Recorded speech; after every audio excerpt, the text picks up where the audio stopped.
लोकशाहीचा बुलंद आवाज, रिपब्लिकन वार्ता, महाराष्ट्र. नाशिकच्या कालिदास कला मंदिर नाट्यगृहाची दुरावस्था. टॉयलेट, पाणी, कूलर आणि मूलभूत सुविधांकडे मनपाचे दुर्लक्ष. प्रेक्षकांना पिण्याच्या पाण्याचीही सुविधा नाही. कालिदास कला मंदिरातील समस्या तातडीने सोडवण्याची मागणी. बातमी नाशिक येथून. नाशिक शहरातील सांस्कृतिक आणि नाट्य परंपरेचे महत्त्वाचे केंद्र असलेल्या कालिदास कला मंदिर नाट्यगृहाची सध्या अत्यंत दुरावस्था झाल्याचे चित्र समोर आले आहे. नाट्यगृहातील विविध वस्तू, सुविधा आणि स्वच्छतेकडे नाशिक महानगरपालिकेचे दुर्लक्ष होत असल्याचा आरोप नागरिकांकडून केला जात आहे. नाट्यगृहातील टॉयलेटची अवस्था अत्यंत खराब असल्याचे दिसून आले.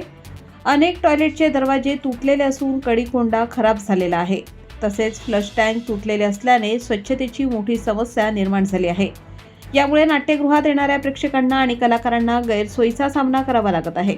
याशिवाय नाट्यगृहात बसवण्यात आलेला पाणी कूलर देखील बिघडलेल्या अवस्थेत असून पिण्याच्या पाण्याची योग्य व्यवस्था उपलब्ध नाही.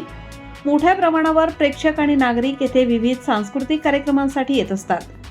पिण्याच्या पाण्याची सुविधा नसणे ही गंभीर बाब असल्याची प्रतिक्रिया व्यक्त होत आहे. शहरातील सांस्कृतिक वारसा मानल्या जाणाऱ्या या नाट्यगृहाच्या देखभाल व दुरुस्तीबाबत नाशिक महानगरपालिकेने तातडीने लक्ष देण्याची गरज व्यक्त करण्यात येत आहे.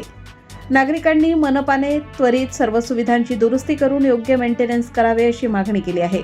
प्रतिनिधी विवेक बनकर, नाशिक शहर, रिपब्लिकन वार्ता, Maharashtra news. Subscribe now and press the bell icon. Never miss an update.